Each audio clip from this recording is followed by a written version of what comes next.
Assalamualaikum warahmatullahi wabarakatuh. Bismillahirrahmanirrahim. Alhamdulillahi rabbil alamin. Wassalatu wassalamu ala asyrafil anbiya'i wal mursalin Sayyidina Muhammadin wa ala alihi wa sahbihi ajma'in. Rabbi syrah li sadri wa yassir li amri wahlul 'uqdatam min lisani yafqahu qawli. Subhanaka la ilma lana illa ma 'allamtana innaka antal alimul hakim wa la hawla wa la quwwata illa billahil aliyyil azim. Alhamdulillah, syukur kepada Allah Subhanahu wa taala kerana pada pagi yang mulia ini kita dapat lagi bersama-sama dengan yang berbahagia Al-Fadhil Datuk Dr. Abdul Basit Abdul Rahman yang merupakan tokoh yang kita bawakan untuk membicarakan kitab Maqasidus Shaum karangan Syekh Izzuddin Ibn Abdul Salam, yang mana ini merupakan siri keempat kita dalam usaha Quranic Mind untuk Ihya Ramadan ataupun dalam pengisian program Semarak Ramadan 1442 Hijrah. Muslimin muslimat, hadirin dan hadirat yang dirahmati Allah sekalian, Quranic Mind alhamdulillah pada tahun ini berjaya meneruskan aktiviti Ihya Ramadan kita dengan pelbagai pengisian, antaranya kuliah duha seperti ini, untuk kita memastikan masa kita tidak kosong dengan perkara-perkara yang tidak kosong daripada diisi dengan perkara-perkara yang bermanfaat, dan mudah-mudahan pertemuan kita pada hari ini juga diberkati oleh Allah Subhanahu wa taala. Tuan-puan yang dirahmati Allah sekalian, saya dengan ini tanpa melengahkan masa menjemput dan mempersilakan yang berbahagia Al-Fadhil Dr. Abu Anas Madani kita untuk mengendalikan bicara kitab maqasid puasa ataupun maqasidus shaum. Falyatafaddal mashkura.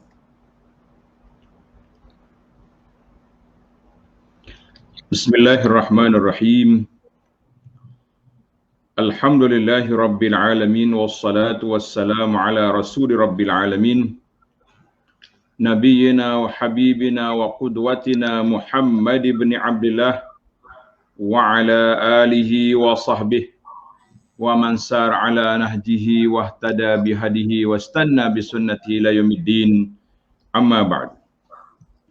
Yang dihormati Fadil Ustaz Ibrahim dan semua pihak pengurusan Quranic Mind serta muslimin dan muslimat yang bersama dengan kita pada pagi yang ceria, pada pagi yang berbahagia ini. Jadi alhamdulillah, pelan-pelan kita berjalan, kata orang slow-slow kita berjalan, kita sudah berada 24 Ramadan. Dan hanya ada di hadapan kita beberapa hari sahaja lagi yang kita berpeluang untuk berada di bulan yang berkat, yang mulia ini, insya-Allah.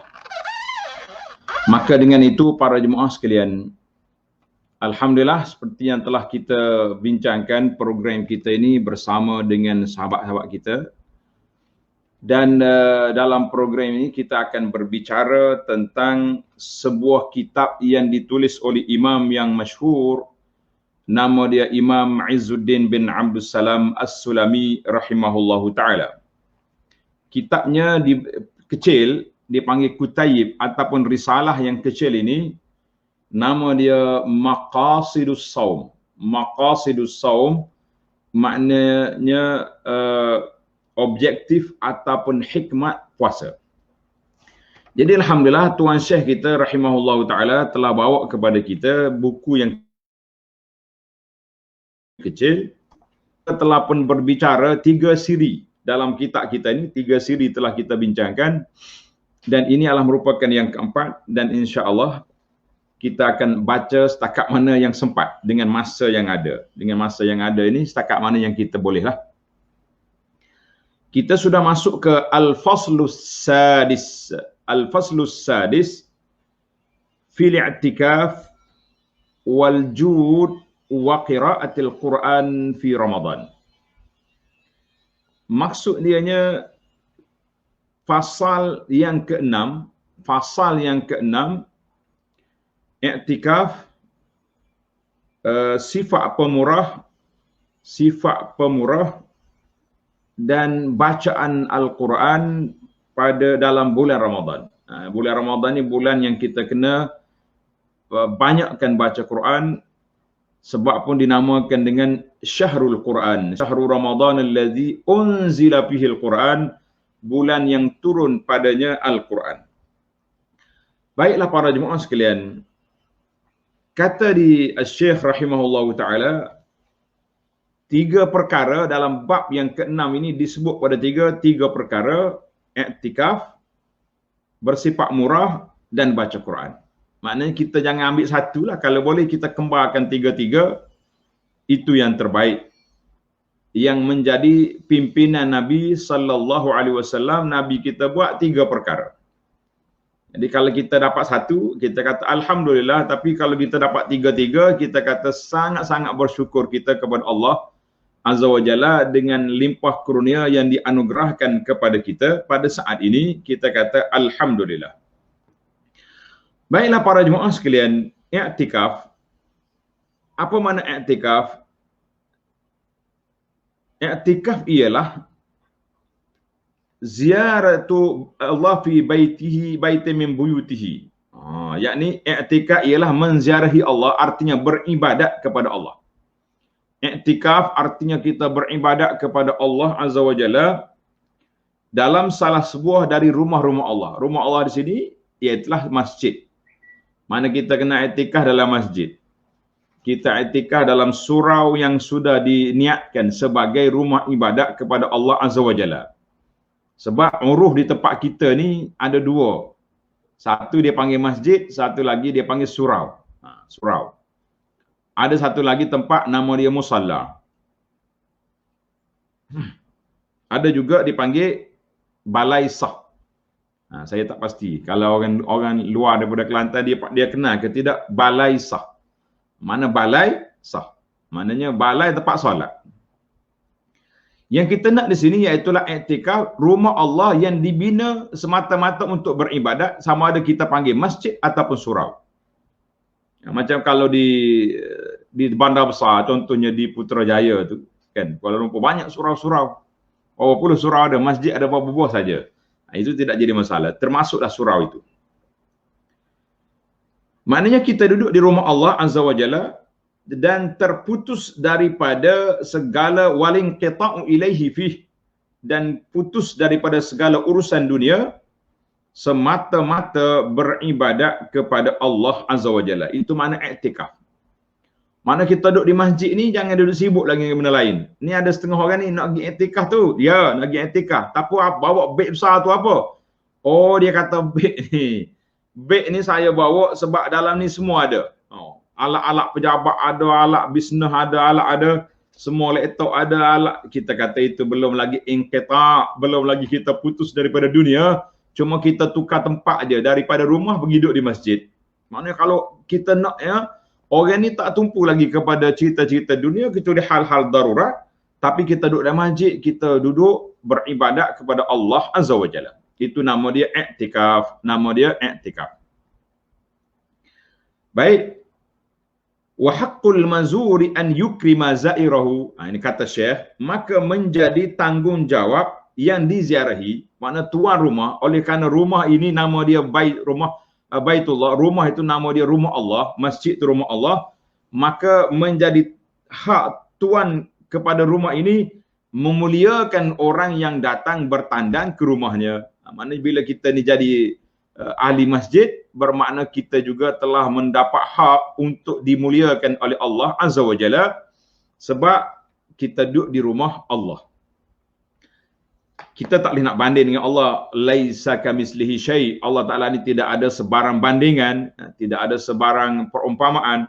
Tetapi sebagai contoh perbincangan, bila kita pergi ke rumah mana-mana orang, kita pergi ke rumah siapa-siapa, rumah kawan kita, rumah siapa sajalah, kita jadi tetamu dia kan. Maka menjadi hak kita akan diberi hak keistimewaan. Dia beri tempat, dia beri kursi duduk, kemudian diberi makan, diberi. Maknanya sama juga bila kita duduk di rumah Allah Ta'ala ni, kita berhak mendapat rahmat Allah, kita berhak mendapat kasih sayang Allah, sebagaimana yang Nabi kita sallallahu alaihi sebut dalam hadis yang kita akan baca nanti insya-Allah. Baik, yang pertama, Tuan Syekh kita rahimahullah taala bawa kepada kita ayat Quran dalil tentang i'tikaf. Surah Al-Baqarah, surah Al-Baqarah ayat 125.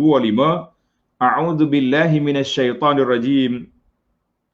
An tahhira baitiya lit-taifina wal-'akifina war-ruk'is sujud. Maksudnya bersihkanlah rumahku dan Masjidil Haram. Ini utama ayat ini yang pertama turunlah kepada Mekah dan Masjid Haram. Daripada segala perkara yang dilarang. Tahir, bersih. Zahirnya, batinnya. Yang fizikalnya, yang maknawinya. Yang fizikalnya kita kena bersih lah daripada sampah sarak, daripada kotoran. Yang maknawinya kita kena bersihkan Kaabah dan Masjid Haram itu daripada benda-benda syirik, benda-benda yang tak baik, benda-benda yang mungkar, itu semua perlu dibersihkan dan bukan perlu, wajib dibersihkan. Untuk orang-orang yang bertawaf dan orang-orang yang beriktikaf. Ini ayat kita ni nak dalam bab iktikaf untuk orang yang beriktikaf, yakni yang tetap tinggal padanya, dan orang-orang yang rukuk dan sujud. Orang-orang yang rukuk dan orang yang sujud. Ayat 125 surah Al-Baqarah. Itu satu ayat yang menyebut tentang i'tikaf. Ayat yang menyebut tentang i'tikaf. Kemudian ayat yang kedua, surah Al-Baqarah lagi, ayat 187. وَلَا تُبَاشِرُوهُنَّ وَأَنْتُمْ عَاكِفُونَ فِي الْمَسَاجِدِ. Dan janganlah kamu setubuhi isteri-isteri kamu ketika kamu sedang beriktikaf dalam masjid. Kita ni iktikaf tapi balik sekejap ke rumah. La, kita kata tidak boleh.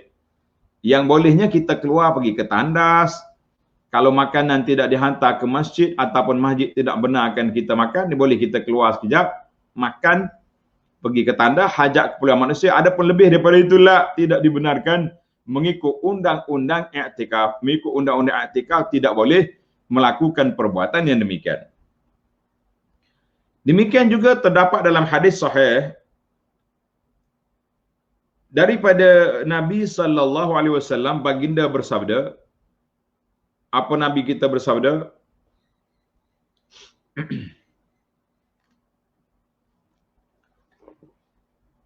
Man ghada ilal masjid.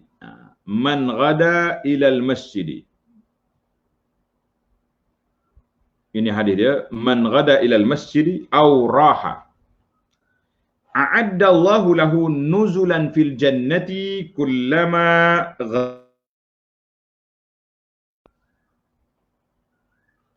Maksud dianya, sesiapa yang keluar pada awal pagi ke masjid. Allahu Akbar. Kita kata hanian, bahagialah orang yang dapat pergi ke masjid.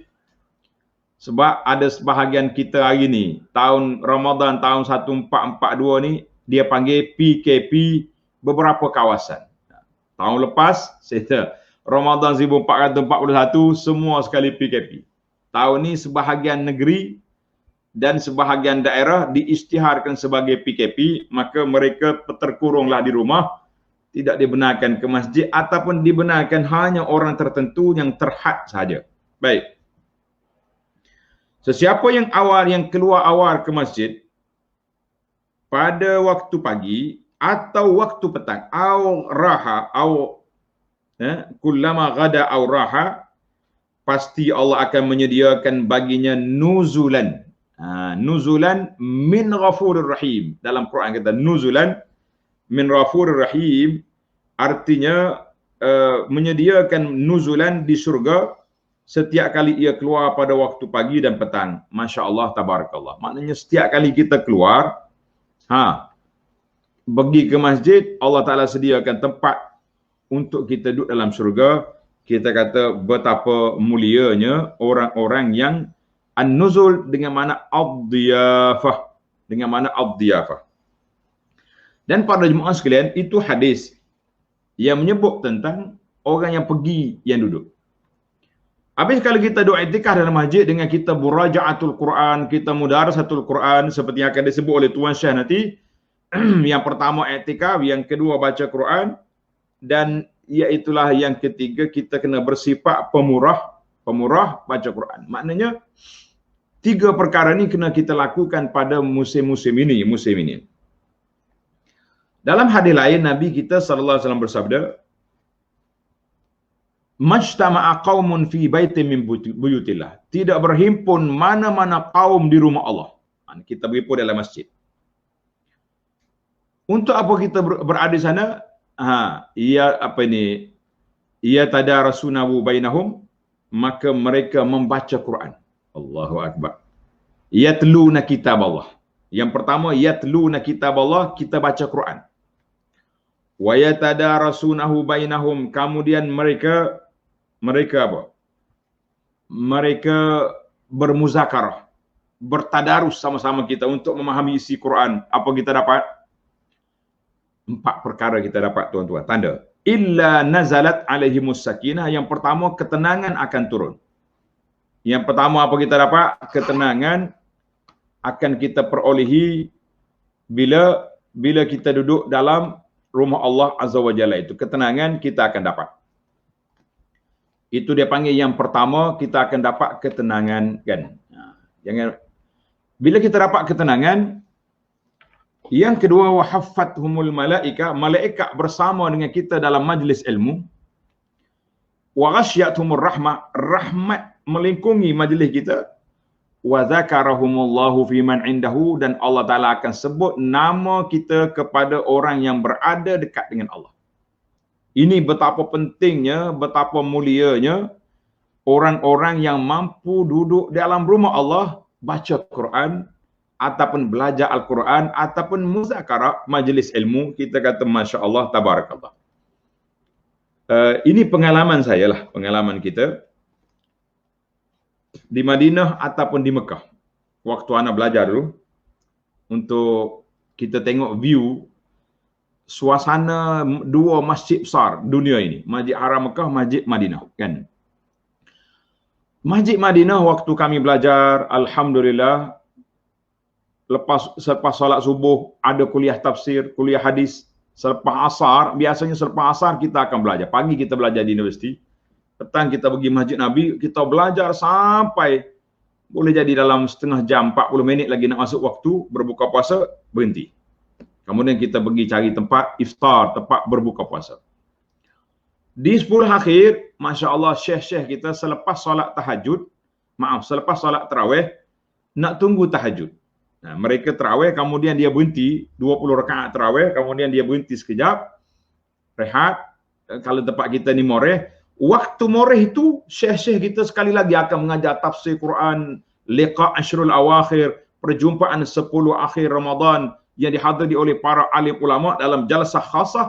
Artinya mereka bermudarasah, mereka duduk dalam masjid i'tikaf, tapi waktu itu digunakan untuk bermacam-macam aktiviti, bermacam-macam majlis ilmu, bermuzakarah. Jadi kita kena hidupkan budaya kita di tempat kita hari ini. Oh, dia kata Ustaz, di tempat kita larangan daripada tazkirah antara tarawih. Kita biarkan. Jangan kacau orang nak tarawih, biar di solat tarawih dulu. Selesai daripada solat tarawih, kita nak tunggu tahajud, ada 3, 4, 5 jam lagi, di situlah tempat kita muzakarah. Kita buat majlis ilmu, kita mudarasah, kita kata Masya Allah, ini i'tikaf, mudarasatul Quran, kemudian di samping itu kita sedekah. Kalau ada orang pakai miskin dalam kawasan itu kita sedekah. Zaman kita hari ini, alhamdulillah, anda tengok sejak zaman PKP mari ini, orang dah mula bertukar dia punya cara. Apa dia tukar? Mereka nak pergi cari orang miskin tak boleh, nak pergi masjid pun tak dapat. Mereka mula masukkan ke dalam akaun yang tersedia. Kita kata Masya Allah, Tabarakallah. Masuk dalam akaun. Jadi alhamdulillah, berjalanlah kita dengan cara hidup kita. Dia panggil new norma. Norma baru kita hidup ni macam tu cara. Baiklah para jemaah sekalian. Itu yang pertama dalam kitab Izzuddin, dia kata i'tikaf. Sekarang ni kita pergi wal mustahabbu, tengok dalam penjelasan dia kata, dan sunat disunatkan beriktikaf utamanya. Iktikaf ni bila-bila masa pun boleh, tapi diutamakan iktikaf itu pada 10 terakhir Ramadan. Kita hari inilah 10 terakhir Ramadan untuk mencari Lailatul Qadar, untuk mencari Lailatul Qadri, iaitu biar kita dapat Lailatul Qadar. Sebab apa Lailatul Qadar? Ia juga berdasarkan waktu terakhir. Kita dah bincang dalam siri yang lepas, Nabi kita sallallahu alaihi wasallam bagi tahu taharrau Lailatul Qadri fi ashril awakhir min Ramadan, hendaklah kamu mencari Lailatul Qadar itu pada 10 akhir Ramadan. Bila kita cari Lailatul Qadar 10 akhir Ramadan. Jangan awal. Oh, awal tak boleh tidur masjid? Boleh. Kalau masjid dia benarkan. Tetapi tempat berlakunya Lailatul Qadar itu pada 10 akhir. Jadi alhamdulillah isu Lailatul Qadar ni anda tak ulang balik sebab kita sudah bincang di dalam siri yang lepas. Tuan-tuan boleh tengok dalam siri yang lepas, kita kata alhamdulillah. Ia juga berdasarkan waktu terakhir yang sabit bahawa Rasulullah sallallahu alaihi wasallam beriktikaf sebagaimana kata Sayyidah Aisyah radhiyallahu anha. Aisyah kata apa? Anna Nabiy sallallahu alaihi wasallam kana ya'takifu al-'ashra al-awakhir min Ramadan hatta tawaffahu Allah azza wa jalla, thumma i'takafa azwajuhu min ba'dihi radhiyallahu anhunna. Maksudnya sesungguhnya Nabi sallallahu alaihi wasallam beriktikaf pada 10 terakhir Ramadan sehingga baginda wafat. Diwafatkan oleh Allah. Kemudian isteri-isteri baginda, orang yang dikenal dengan nama Ummul Mukminin ataupun Ummahatil Mukminin, ibu-ibu orang mukmin. Siapa dia? Gelar isteri Nabi itu dipanggil ibu orang mukmin. Apa dia dapat? Beriktikaf selepas kewafatan Nabi sallallahu alaihi wasallam. Lepas Nabi wafat, isteri Nabi pula beriktikaf. Kita kata itulah yang menjadi adab ataupun sunnah yang ditinggalkan oleh Nabi sallallahu alaihi wasallam supaya kita beriktikaf 10 akhir Ramadan bagi orang yang mampu, insya-Allah. Bagi yang tak mampu macam mana? Timbul lagi soalan. Daripada tahun lepas lagi saya terima soalan, boleh tak kita beriktikaf di rumah? Jawabnya sebahagian ulama dia kata boleh iktikaf di rumah. Maknanya dari rumah kita tu kita buat bilik khas, kita duduk kat situ tak keluar-keluar, kita baca Quran, kita solat, kita berzikir, jangan duduk situ. Jadi kita kata kalau musim PKP ni pendapat tersebut patutlah diperbincangkan dan patut diperluaskan sebab orang tak boleh nak pergi masjid. Nak pergi masjid tak boleh. Habis bagaimana gaya Nabi sallallahu alaihi wasallam? Adakah Nabi kita beriktikaf seorang dia je, kemudian anak-anak dia dibiarkan, keluarga-keluarga dia biar tidur? Kita kata tidak. Hadis yang kedua daripada Aisyah radhiyallahu anha lagi, dia kata apa? Kana Rasulullah sallallahu alaihi wasallam idza dakhala al-'ashru ahya al-laila wa ayqadha ahlahu wa jadda wa shadda al-mi'zar. Tanda tuan-tuan. Ini tip gaya Nabi sallallahu alaihi wasallam 10 akhir Ramadan. Apa dia? Aisyah kata tadi, maksudnya Rasulullah sallallahu alaihi wasallam apabila masuk 10 terakhir Ramadan, baginda menghidupkan malam. Subhanallah.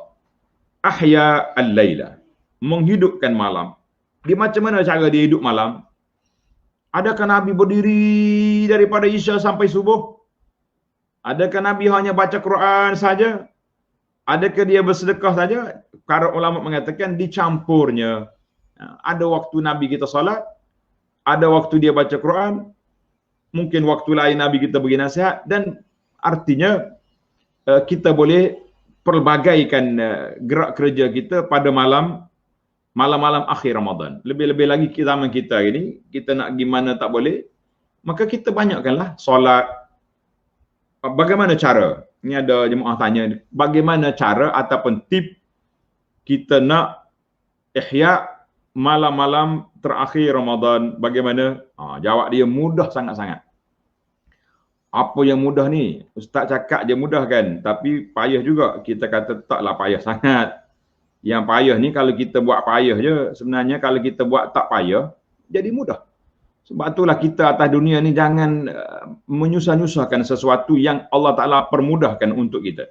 Kita jangan menyusahkan suatu perkara yang Allah Ta'ala permudahkan. Kalau tidak, memang jadi payah. Benda yang tak payah, perkara yang senang akan dijadikan payah. Sebab apa jadi payah? Sebab kita yang menyusahkan kita sendiri. Maka kita mengatakan ini perbuatan yang tidak elok, perbuatan yang tidak baik. Perbuatan yang tidak baik. Baik para jemaah sekalian, saya bagi tip yang mudah. Bahasa orang motivasi ni panggil tip kan. Orang motivasi ni dia suka bahasa tip. Baik, yang pertama, pada malam-malam akhir Ramadan ni, kita mula, dia malam ini tuan-tuan, malam bermula daripada maghrib. Malam bermula dari maghrib. Maghrib tu malam sampai subuh. Maka kita mula dengan apa? Dengan salatul maghrib jamaah. Solat maghrib berjamaah. Selepas maghrib, kita baca Quran lagi. Ataupun ada setengah tempat, dia beriftar, buka puasa dengan apa? Dia berbuka puasa dengan buah kurma, kuih-kuih kan. Bermakna dia belum lagi makan. Kita kata makanlah dulu, tak ada masalah. Makanlah dulu supaya kita menguatkan di tubuh kita, dan Nabi kita sallallahu alaihi wasallam juga larang daripada al-wisal. Larang daripada wisal. Apa makna wisal? Kita sambung puasa sampai 2 hari, 3 hari, itu tidak dibenarkan. Itu tidak dibenarkan. Maka kita mula dengan solat maghrib berjamaah. Kalau nak makan, makan. Kemudian jangan lupa pergi solat isya berjamaah. Solat isya berjamaah. Lis. Tengok dalam hadis Nabi sallallahu alaihi wasallam, Nabi kita bersabda, "Man shalla al-isya fi jama'atin", siapa dia solat isya berjamaah, fa ka'annama qama nisfal lail. Masya-Allah. Siapa solat isya berjamaah, seolah-olah dia telah berdiri separuh malam. Banyak mana berdiri? Separuh malam. Siapa dia solat subuh berjamaah, kembar dua tu. Isya, subuh. Seolah-olah dia telah berdiri sepanjang malam. Separuh malam. Alhamdulillah, tuan ataupun puan telah mendapat ganjaran pahala berdiri satu malam. Kita pergi selepas solat isya, jangan lupa, saya dah pesan beberapa kali, banyak kali kita pesan, selepas solat isya, jangan lupa solat ba'diyah isya. Solat ba'diyah isya. Ni ada setengah hamba Allah Ta'ala ni, dia tak solat dah. Dia kata, tak, kenapa kita nak solat pula? Kita tunggu je lah, kan? Nanti imam bangun solat isyak nanti, kita solatlah sekali dengan imam. Kita kata, Masya Allah, tabarakallah, cerdiknya dia dalam bab nak melepaskan diri daripada apa? Nak melepaskan diri daripada ibadat kepada Allah Azza wa Jalla. Kita kata itu sebenarnya kerugian yang sangat besar yang Tuhan lakukan. Kerugian yang sangat besar yang Tuhan lakukan di dalam keadaan yang begitu besar pahalanya di sisi Allah Azza wa Jalla. Rugi.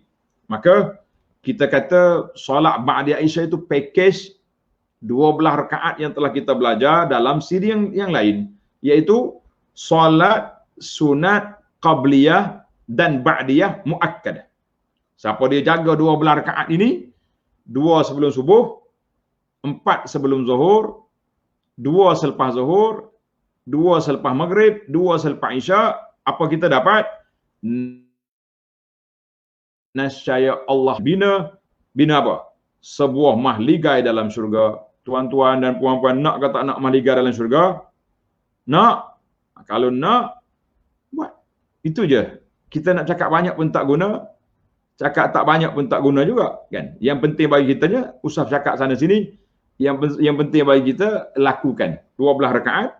Baitun fil jannah, dapat rumah dalam syurga. Kita kata, Masya Allah, besarnya kita punya faedah. Baik. Muslimin dan muslimat para jemaah sekalian. Selepas itu, baru kita mula dengan salat at-tarawih ataupun dinamakan dengan qiyam Ramadan. Selepas itu, baru kita qiyam Ramadan. Bila kita qiyam Ramadan, berapa rakaat? Terpulanglah kepada pihak pengurusan masjid. Kita tak kata orang yang solat 8 rakaat itu bukan tarawih. Kita tak kata orang yang solat 20 rakaat itu lebih-lebih. Lah.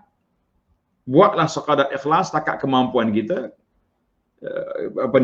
Polemik isu 8-20 ni sepatutnya sudah berakhir dengan banyaknya belajar, tapi apa boleh buat, masih lagi ditimbul-timbulkan Sehingga ada setengah orang mengatakan solat 8 itu bukan tarawih. Kita kata Masya Allah, tabarakallah.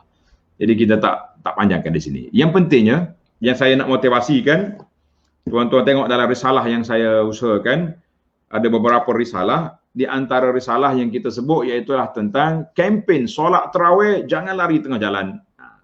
Maka Nabi kita SAW bersabda, satu malam Nabi kita solat tarawih ataupun solat qiyam Ramadan. Zaman Nabi tak ada nama tarawih.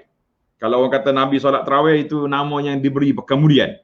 Bukan Nabi nama solat, as-salatu tarawih lah, tidak ada.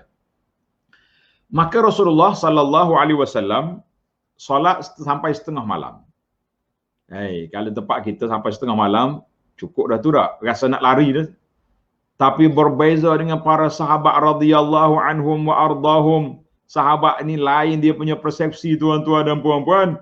Sahabat bagi jumpa Nabi SAW, dia kata, ya Rasulullah, lau naffaltana baqiyata lailatina. Rasulullah, boleh tak kita teruskan lagi solat?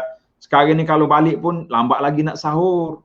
Baru setengah malam, kita pergilah sampai 2/3 malam lebih, dekat-dekat nak subuh, kita balik makan. Allahu Akbar. Tuan-tuan dan puan-puan, bayangkan betapa semangatnya para sahabat untuk beribadat. Untuk berdiri di hadapan Allah Azza wa Jalla. Wa qumu lillahi qanitin. Berbeza dengan kita duk cari mana masjid yang paling cepat habis, kan? Tak apa. Nabi SAW yang bersifat rahmatan lil alamin tidak menerima cadangan daripada sahabat. Bahkan Nabi beri satu hadis yang menjadi bonus rezeki kita. Nabi kata apa? Innahu man qama ma'al imami hatta yansarif. Sesungguhnya siapa yang berdiri bersama imam dia sampai sudah. Berdiri bersama imam sampai sudah. 8, 20, 23 sekali dengan witir, full. Kena siap. Apa dia dapat? Kutiba lahu qiyamul lailatin. Ditulis baginya pahala berdiri satu malam. Kita kata Masya Allah, tabarakallah. Apa kita dapat? Berdiri satu malam. Maknanya tuan dan puan, yang solat subuh, solat isya dan subuh berjamaah di masjid, dapat dah satu malam. Qama ma'al imami hatta yang sarif, satu malam lagi. Satu malam pahala jamaah fardu. Satu malam lagi jamaah sunat. Kita kata Masya Allah, inilah peluang berada di bulan Ramadan, 2 kali pahala qiyamul lail, 2 kali pahala qiyamul lail. Apa dia? Pada satu malam. Allahu Akbar. Betapa besar, betapa indahnya hidup kita ni. Kenapa? Sebab apa? Sebab kita diberi ruang, diberi peluang oleh Allah Azza wa Jalla. Bagi jemaah yang PKP, yang masjidnya ditutup, sabarlah. Kita kata sabarlah tuan-tuan dan puan-puan. Jangan sedih. Jangan duka cita. Dengan niat kita yang ikhlas, dengan cita-cita besar kita untuk teruskan berjamaah, tiba-tiba sampai 10 malam ataupun 9 malam, tiba-tiba sampai 10 ataupun 9 malam, dapat arahan supaya apa? Supaya tidak boleh lagi kita solat di masjid. Kita kata Masya Allah, tabarakallah. Bagi saya, ini pandangan yang kita faham daripada nas-nas perbincangan para alim ulama. Maknanya siapa yang melakukan daripada awal Ramadan, istiqamah, masjid siap malam, setiap kali solat berjamaah, bila mari waktu lockdown, masjid kena tutup, insya Allah, saya kata insya Allah, tuan-tuan dan puan-puan masih lagi meraih pahala yang besar, iaitulah pahala dapat pahala qiyamul lail, pahala berjamaah dengan niat kita, dengan cita-cita besar kita. Alhamdulillah. Sebab itu kita kena niat awal-awal lagi. Aku tahu ni Ramadan, insya-Allah 30 malam full solat berjamaah dan solat qiyam, solat tarawih. Kalau apa-apa jadi, kita akan dapat meraih pahala bonus. Alhamdulillah. Tuan-tuan kata Alhamdulillah. Tapi ada setengah orang ni minta maaf lah Ustaz. Saya sebenarnya duk berkira-kira dalam hati ni, nanti akhir Ramadan nak pergi masjid. Tiba-tiba sampai 10 Ramadan, kena lockdown, kena tutup masjid. Kita kata apa boleh buat? Kamu hanya berangan-angan dan bercita-cita dan berharap-berharap, tapi kamu tidak melakukan apa yang kamu harap, maka itu tak jadi. Baiklah. sesah kita daripada solat. Tip yang kedua yang kita dapat lakukan, sebagaimana dalam kitab kita ini, nak iktikaf di masjid tak boleh. Kita beriktikaflah duduk di rumah kita, tetapi hati kita beriktikaf, mana hati kita tidak sibuk dengan perkara-perkara dunia, kita hanya sibuk dengan perkara akhirat. Kita fikir tentang mati, kita fikir tentang macam nak buat baik, fikir tentang nak bantu orang, fikir macam-macam yang kita fikir. Mudah-mudahan kita dapat i'tikafal qalbu, hati beriktikaf walaupun body tidak berada dalam rumah Allah, tapi al-qalbu ma'allah, hati kita bersama dengan Allah Azza wa Jalla. Kita mengatakan itu yang terbaik. Alhamdulillah para jemaah sekalian. Baiklah. Maka Nabi kita sallallahu alaihi wasallam yang pertama sekali ahya lailahu, menghidupkan malam. Yang kedua wa aiqaza ahlahu, dan Nabi kita sallallahu alaihi wasallam juga mengejutkan keluarga dia. Allahu Akbar. Nabi kita kejut keluarga. Pergi rumah isteri-isteri dia, bangun. Kejutkan mereka supaya bangun bertahajud. Maka menjadi tanggungjawab kita, suami ataupun isteri. Kita ni kadang-kadang ada suami yang cepat bangun, yang kuat bertahajud, dan ada juga isteri yang lebih kuat daripada suami. Maka janganlah kita duduk, orang panggil tuduh menuduh, ataupun masing-masing tolak menolak. Jangan. Hendaklah kita berta'awun, hendaklah bekerjasama. Kalau isteri sedar dulu, isteri yang bangun.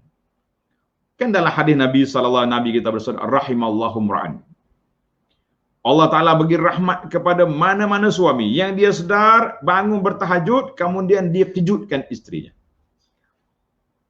Dan Allah Ta'ala bagi rahmat kepada isteri yang sedar pada waktu malam mengejutkan suaminya. Masya Allah, tabarakallah. Nah, tapi di sini kena ada MOU dulu. Para isteri, kalau suami kejut isteri, saya rasa taklah bermasalah sangat. Tapi kalau isteri nak kejut suami, kena ada MOU. MOU macam mana? Kita kena janji dulu, bang, malam ni 10 akhir Ramadan, ini malam 25, malam witir, malam 27. Biasa saya bangun pukul 3 pagi. Abang bersedia ke tidak kalau saya nak kejut? Oh, ready. Aku pun nak syurga macam kamu juga. Kan? Jadi kita bangun. Nabi kata apa? Fa'in abah. Kalau dia susah nak bangun, nadaha fi wajhil ma, hendaklah kamu ambil air, rendiskan air di muka dia biar dia sedar. Sampai begitu Nabi kita sallallahu alaihi wasallam ajar kepada kita tip bagaimana nak bangun, masing-masing nak bangun. Kita kata Masya Allah, rendiskan air di muka. Nah, itu saya kata kena MOU tu. Saya bimbang nanti kita rendis air muka, terajang masuk, jatuh bini kalau bawa di bawah katil gitu. Kalau pergi hospital tengah pukul 4 pagi, orang nak sahur, kita pergi hospital dah. Kena terajang ke suami. Jangan. Jangan kata, oh bang, nak MOU baik-baik. InsyaAllah, mudah-mudahan kita selamat. Itu dia panggil. Yang ketiga, syaddal mi'zar. Nabi kita SAW mengetatkan ikat kain dia. Jadi di sini ulama berbeza pandangan. Ada kata mengetatkan ikat kain. Di sini bermaknanya orang panggil menguatkan ibadat. Kuatkan ibadat kepada Allah. Dalam kalau bahasa kita orang Kelantan lah. Orang Kelantan ni.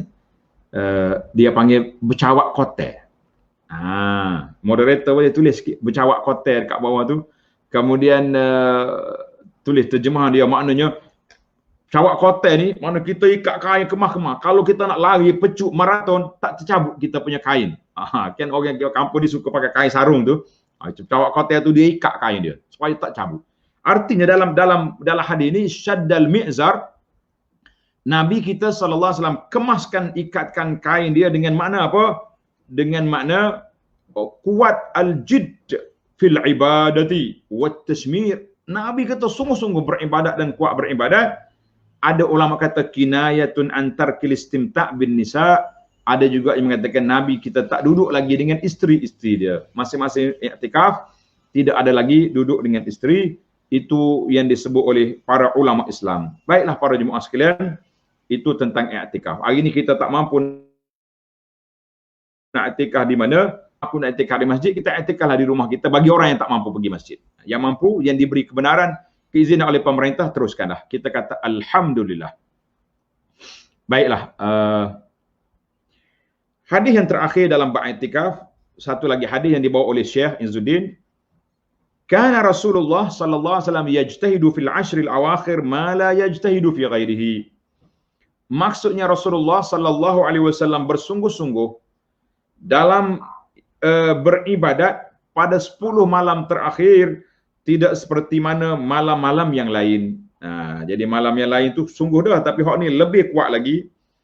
Hadis yang pertama tadi, hadis Aisyah tadi, hadis riwayat oleh Bukhari. Hadis yang kedua ni diriwayat oleh Imam Muslim. Kita kata alhamdulillah, para jemaah sekalian, itulah Nabi kita sallallahu alaihi wasallam, gaya Nabi apabila masuknya 10 malam yang terakhir bulan Ramadan. Jadi kita tambahlah apa-apa yang kita mampu. Tadi saya dah bagi tips secara ringkas-ringkasnya bahawa solat berjamaah, solat tarawih jangan lari dia bersama imam, dan kita juga beriktikaf. Kalau kita tak mampu nak iktikaf, kita duduklah di rumah kita sendiri. Usahlah campur jangan orang. Hari ni saya tengok tahun ni macam-macam isu diperbincangkan, diperdebatkan oleh netizen. Dia panggil netizen. Bahasa netizen ni bahasa orang main Facebook, main grup-grup ni, grup mazhab wasapi, grup WhatsApp ni pun penat juga kita. Malam bulan puasa, ni ada seorang hantar WhatsApp ke saya. Sangat sedih bagi Ana. Anak saya ni jarang duk komen-komen, tapi bila orang hantar dengan benda yang tidak baik, kan, yang tidak orang panggil tidak comel, maka menjadi tanggungjawab kepada kita memberi nasihat, kan, beri nasihat kepada kita. Allahul musta'an. Bila orang bagi nasihat, dengarlah. Pukul 4 pagi, pukul 5 pagi waktu tahajud, dia hantar mari poster gambar pendakwah. Yang ni duduk rumah orang miskin, ni duduk rumah orang kaya. Kita kata subhanallah. Ada masa Tuhan nak push benda ni. Subhanallah. Waktu yang mustajab, waktu yang sangat keemasan, sebagaimana kata di para ulama, nisfu Ramadan qad zahaba wa nasful baqi zahabun. Separuh Ramadan telah berlalu, separuh lagi emas dia punya nilai keuangan, nilai harga dia sangat tinggi nilai dia. Tiba-tiba kita duk main dengan benda-benda remeh-temeh, benda dosa-dosa maksiat macam ni. Kenapa? Saya kata Masya Allah, Tabarakallah, betapa ruginya kita, betapa kecewanya kita apabila kita tidak duduk dalam landasan yang diajar oleh Nabi sallallahu alaihi wasallam. Maka tuan-tuan dan puan-puan, sama ada kita, dia panggil media sosial, Facebook ke, grup WhatsApp ke, apa saja grup yang kita ada, usahlah dilayan perkara-perkara yang tidak baik. Kalau tangan kita ni asyik gatal nak share benda-benda, carilah share benda-benda yang sahih, dikenal pasti daripada pendakwah-pendakwah kita yang suka share hadis-hadis yang sahih, nasihat-nasihat yang berguna, boleh kita. Tapi kalau duk share benda-benda yang pelik-pelik, nak Allah, oleh kerana kita nak balik kampung tahun ni, SOP tak membenarkan, SOP tak benarkan, apa kita nak buat? Kita baca ayat Quran sekian-sekian, kita hembus kat muka polis, kita langgar, kita jangan. Itu bukan budaya kita, itu bukan majlis ilmu kita, mengajar manusia menjadi irhabi, melanggar peraturan-peraturan.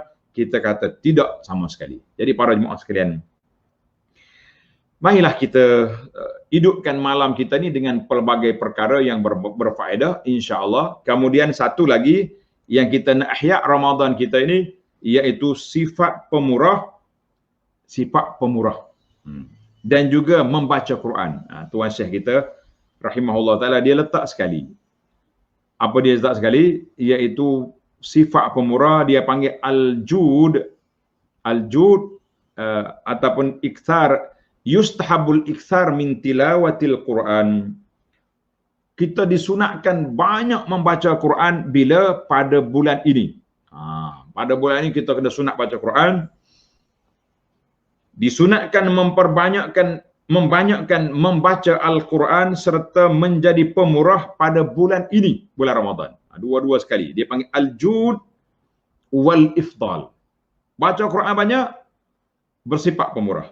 Barulah kita ikut gaya Nabi sallallahu alaihi wasallam. Sama ada bagi orang yang beriktikaf ataupun tidak. Kita duduk di masjid atau duduk di mana saja, kita bersifat pemurah. Hal ini kenapa? Hal ini kerana orang fakir menjadi lemah disebabkan puasa, menahan diri daripada nafsu, merayau-rayau dan meminta-minta. Jadi orang fakir tak mau, terpaksa kena tahan diri daripada nafsu, dia nak makan tak boleh. Watit tatwaf, tatwaf maknanya merayau, mencari-cari orang bagi derma kat dia. Wasu'al dan meminta-minta. Jadi kita tak mau bagi dia orang minta-minta, maka kita panggil dia, awak, saudara, duduk kat sini. Duduk kat sini. Sebab apa duduk kat sini? Etikah di masjid.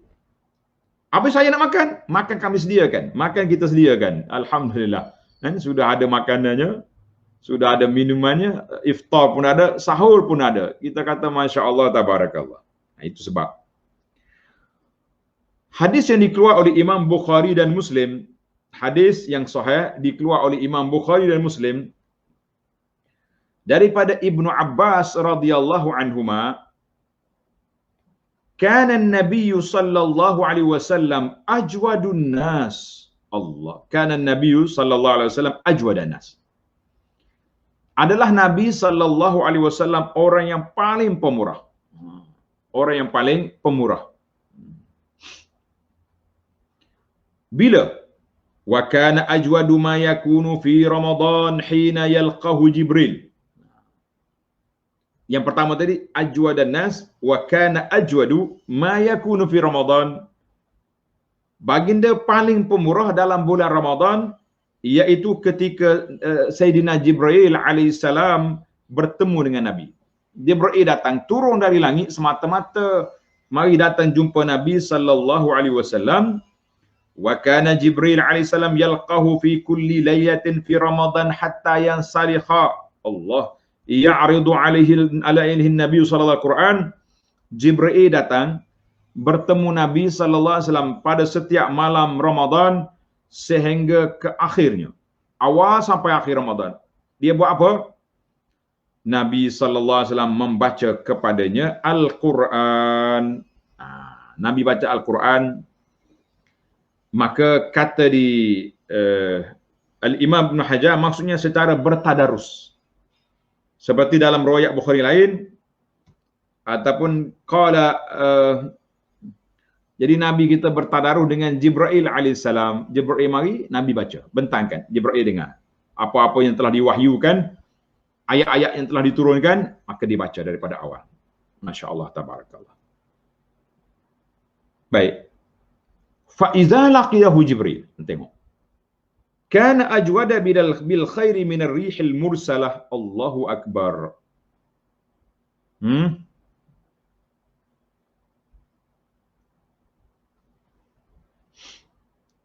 Apabila Jibril datang bertemu Nabi sallallahu alaihi wasallam, Nabi lebih pemurah dengan kebaikan daripada angin yang bertiup.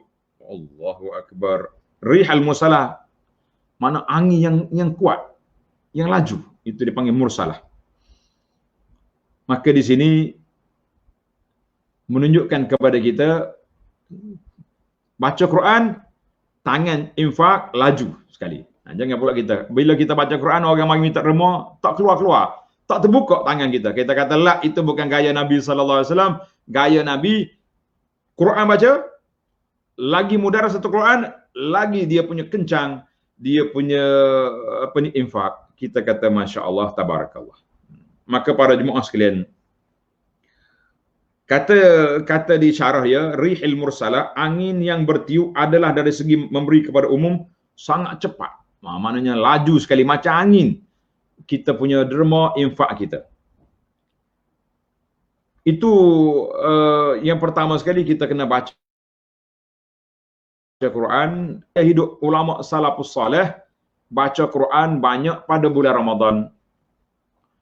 Kana minhum, ada di kalangan mereka yang khatam Quran setiap 10 hari. Manakala 10 hari dia baca 3 juzuk sehari. Ada yang khatam seminggu sekali, maknanya 4 juzuk lebih. 4 kali 4 kali 7, 28 kan. Maknanya lebih kurang 4 juzuk, lebih sikit setiap hari. Ada yang khatam Quran setiap 3 hari bulan Ramadan, maknanya 10 juzuk sehari. Masya Allah, tabarakallah. Dan diceritakan daripada Imam Syafi'i rahimahullah ta'ala, annahu kana fi Ramadan sittina khatmah. Imam Syafi'i rahimahullah ta'ala, dia boleh khatam 60 kali bulan Ramadan. Sekali dia khatam siang, sekali lagi khatam malam. Ana dah buat kira-kira di awal dulu tentang logik tak logik kita boleh khatam Quran dalam masa berapa? Dalam masa 1 hari 2 kali. Boleh? Katanya boleh. InsyaAllah. Sebab Quran ada 30 juzuk je tuan-tuan. Ada orang baca 1 juzuk 15 minit. Ada orang baca 1 juzuk 10 minit. Orang yang hafal Quran, lidahnya fasih, dia punya hafiz mutqin, 10 minit boleh siap. Wajib sekali. Manakala 10 minit, dia baca 1 jam, 6 juzuk. 6 kali 5, 30. Masya Allah. Nah, kalau kita buat 15 minit 1 juzuk, tambah sikit lagi. Apa jadi daripada 5 jam, tambah 15 minit kali lagi, berapa dia naik? Maknanya dalam 6 jam, 7 jam, Alhamdulillah, dia boleh khatam Quran. Ni orang duk viral ni. Di dalam Facebook ada. Ada masjid yang khatam Quran setiap malam. Dia tarawih 8 jam. 8 jam. Daripada lepas Isya, 9, 10, 11, 12, 1, 2, 3, 4. Berapa sahur dia khatam. Kita kata Masya Allah, tabarakallah. Allah yahfazhum. Allah Ta'ala lah jaga mereka. Dan Allah Ta'ala lah beri hidayah kepada mereka. Hidayah kepada mereka. Kepada kita semua. Satu malam pun biarlah kita khatam Quran banyak kali di bulan Ramadan. Insya Allah. Allahu Akbar. Jadi kata orang, ada ulama lain nak dengar cerita lagi. Sahih an Utsman. Sahih katanya riwayat ini daripada Sayyidina Utsman radhiyallahu anhu, annahu qama bil Qur'ani kullihi fi rak'atin wahidah. Utsman pernah khatam Quran 1 rakaat. La haula wala quwwata illa billah. Sebab itulah ada kata-kata diceritakan daripada Utsman, dia kata lau tahurat qulubuna ma syabi'at min kalami rabbina. Andainya hati kita ni bersih daripada kotoran, daripada maksiat, daripada benda tak baik, nasaya dia tidak akan kenyang untuk mendengar kalamur Rabb, iaitu Al-Quranul Karim. Mana hati itu bertalazus, berlazat-lazat dia dengan siapa? Dengan kalamullah, iaitulah dengan Al-Quran Karim. Ustaz, tu cerita zaman dulu, zaman sahabat, zaman Imam Syafi'i. Zaman kita ni ada tak? Jawabnya ada. Ini dalam syekh kita ni, dalam buku yang saya baca ni, kata Syekh Abdul Aziz Ahmad Al-Khadiri. Dia menceritakan bahawa guru dia, Hamad bin Faris, kana yakhtimu fi Ramadan 30 khatmah. Dia masih lagi khatam setiap tahun 30 kali khatam. Syekh dia Umar bin Salim, dia kata apa? Dia khatam Quran 60 kali. Zaman kita ini tak nak dengar zaman orang lain. Zaman kita ini ada seorang pemuda di Arab Saudi, buta mata dia, nama dia Jihad Al-Maliki, Jihad ke Mujahid. Itulah nama dia. Hafizahullah ta'ala wa faqhu. Dia kata dia nak hidupkan amalan salafus salih, dia khatam Quran 60 kali bulan Ramadan yang lepas. Kita kata Masya Allah, tabarakallah. Saya bawa cerita di sini supaya apa? Supaya kita bersemangat tuan-tuan dan puan-puan, kita bersemangat untuk khatam Quran pada bulan Ramadan. Kalau tak boleh berapa kali, tak boleh 10 kali pun, biarlah kita boleh 7 berapa kali. Yang pentingnya khatam Quran itu nak berlaku. Baik, kita pergi kepada perkara yang kedua, al-jud. Nabi kita sallallahu alaihi wasallam sangat pemurah. Sangat pemurah. Ada hadis sahih yang menyatakan bahawa Jibril alaihissalam bertadarus Al-Quran bersama Nabi sallallahu alaihi wasallam sekali sahaja dalam setiap bulan Ramadan apabila tiba tahun kewafatan. Mana Ramadan ni tahun akhir dah Ramadan. Tahun yang ke-10, Ramadan tahun yang ke-10. Sebab tahun yang ke-11 Nabi kita wafat bila? pada Rabiul Awal tahun yang ke-11. Maknanya Ramadan tahun yang ke-10, baginda sallallahu alaihi wasallam didatangi oleh Jibril sebanyak 2 kali. Allahu Akbar. Mana 2 kali Jibril datang, aradahu marrataini. Nabi kita bentangkan Al-Quran 2 kali khatam. 2 kali khatam sebagai penamat. Kita kata Masya Allah, Tabarakallah. Baiklah para jemaah sekalian. Kita pergi kepada Al-Jud, perkara murah. Bagaimana murah Nabi? Seorang syekh yang masyhur, Al-Imam Al-Hafiz Ibnu Hajar Al-Asqalani rahimahullah ta'ala, dalam kitabnya Fathul Bari, syarah kepada hadis ini, hadis Sahih Bukhari, dia kata Al-Jud bersifat pemurah. Murah macam mana? Tangan kita ni, kalau kita ada duit, kita sedekah. Ataupun kita beri pertolongan apa saja yang kita mampu. Itu dia panggil Al-Jud. Dia kata Al-Jud fi kalimatin jami'atin. Suatu kata-kata yang merangkumi banyak perkara, banyak makna. Kata-kata yang mengandungi banyak makna, yang sepatutnya kita kena segala bentuk kebaikan, kita hulurkan. Itu makna jud, makna hulur. Ya tafaddalul insan. Kita hulur apa saja yang kita ada. Kita ada duit, duit. Kita ada kedudukan yang boleh bantu orang, kita tolong. Apa saja yang kita ada. Kita ada orang panggil kudrat, ring. Orang Kelantan kata ring. Tak. Kita ada tenaga. Saya duit tak ada. Tapi kalau surau masjid nak buat majlis iftar, mampu saya untuk potong ayam, potong sayur, aku pergilah. Jangan pergi potong kiu. Itu bahaya tak? Orang nak ambil makanan nak buka puasa, kita potong kiu. Kita kata tak ada. Potong kiu tak boleh. Yang kita kena adanya potong sayur, potong ayam untuk iftar. Alhamdulillah. Maka Nabi SAW telah menunjukkan kepada kita Al-Quran dan Jud, 2 sifat yang cukup besar. Maka sepatutnya kita pada bulan Ramadan yang mulia ini, kita perbanyakkan dua-dua. Banyakkan dua-dua, iaitu kita sedekah dan kita juga bertadarus Al-Quran. Alhamdulillah.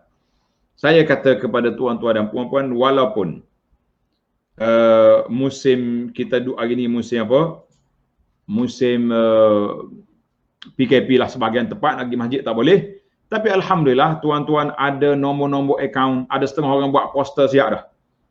Ini madrasah tahfiz pulan, ini sekolah pula, ini pondok pulan. Jadi kita ambil amalan ni, kita bagi rumah anak yatim. Malam besok kita pergi pusat pendidikan mana-mana. Malam lain pula kita pergi pula pusat dakwah, contohnya di luar negara.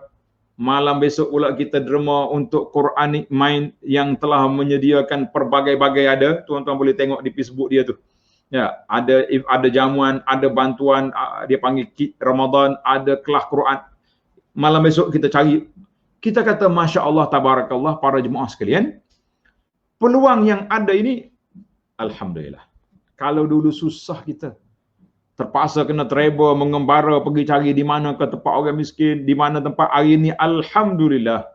Banyak NGO yang telah bersedia untuk menyampaikan bantuan. Kita tak perlu pergi, kita hanya transfer duit ke akaun, mereka yang buat kerja. Alhamdulillah, ada orang yang seperti itu, yang membantu kerja-kerja, menyampaikan perkara-perkara kebaikan kepada orang.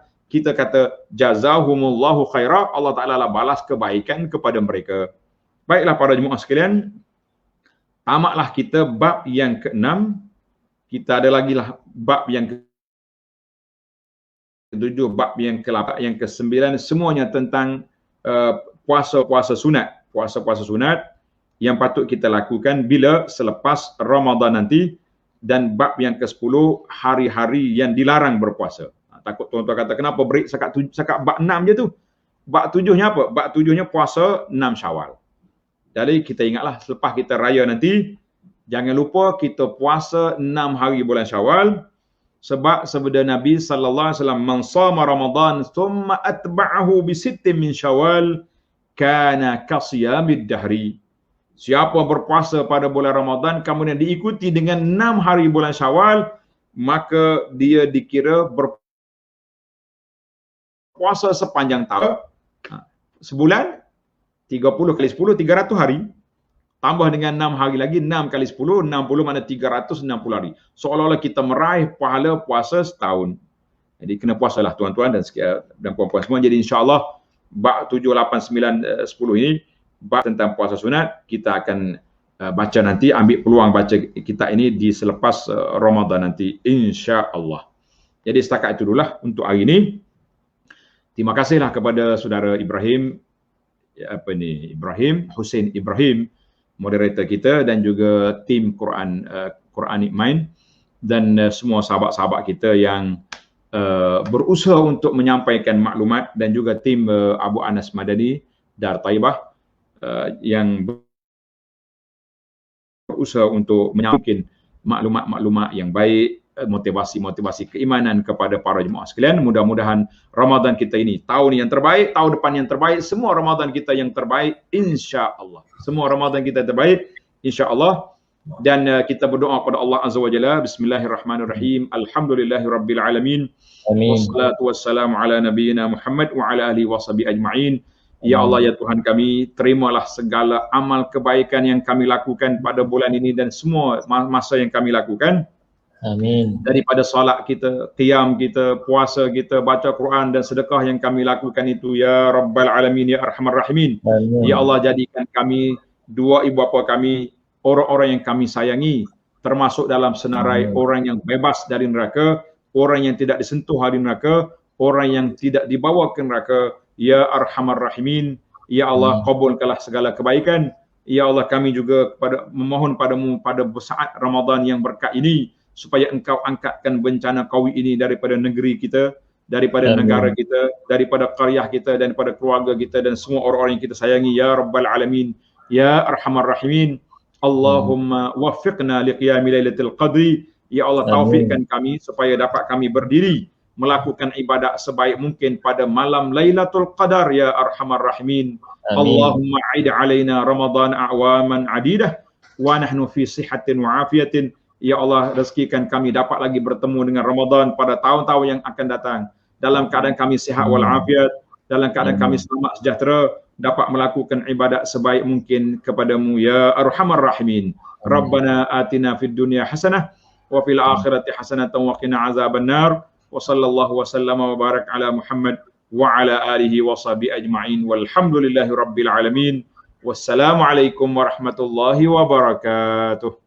Waalaikumsalam warahmatullahi wabarakatuh. Jazakumullahu khairan katsira diucapkan kepada ayahanda kita yang berbahagia Al-Fadil Ustaz Dr. Abdul Basit Abdul Rahman, atau lebih kita kenali dengan Dr. Abu Anas Madani, atas kesudian beliau menyampaikan, membimbing kita dalam bicara kitab Maqasidus Shaum ini. Mudah-mudahan Allah Ta'ala berkati setiap pertemuan kita, serta Allah Ta'ala pertemukan kita dengan Lailatul Qadar. Dan kita doakan agar segala ilmu yang disampaikan sebelum daripada ini dan sebentar tadi dapat kita manfaatkan di saat kita berhajat kepadanya. Terima kasih sekali lagi Doktor kerana sudi bersama dengan Quranic Mind, dan pihak kami mengalu-alukan penglibatan semua untuk sama-sama menyumbang dan juga memberikan sokongan kepada program Semarak Ramadan ini yang masih berbaki beberapa hari lagi ini. Kita masih buka peluang kepada tuan-puan semua untuk turut sama bersama kita melaksanakan aktiviti dakwah dan juga agihan iftar pack Ramadan. Jadi tuan-puan juga dialu-alukan untuk sama-sama kita menyokong dan menyumbang kepada dana Yayasan Pondok Sungai Durian. Kita sedia maklum Tuan Guru Dr. Abu Anas kita merupakan penasihat di Yayasan Pondok ini. Mudah-mudahan Allah Ta'ala berkati setiap sumbangan kita dan juga meneruskan kesinambungan amal soleh yang telah dimulakan oleh para ulama terdahulu, sama ada di tempat kita ataupun di bumi Malaysia ini secara umumnya. Tuan-puan yang dirahmati Allah sekalian, cukup setakat itu dahulu pertemuan kita pada hari ini. InsyaAllah kita akan usahakan sambungannya ataupun bicara kitab yang seterusnya bersama dengan Al-Fadil Doktor, jika beliau sudilah ya untuk terus bersama kita. Aqulu qawli hadza wa astaghfirullahal azim li wa lakum. Wassalamualaikum warahmatullahi wabarakatuh.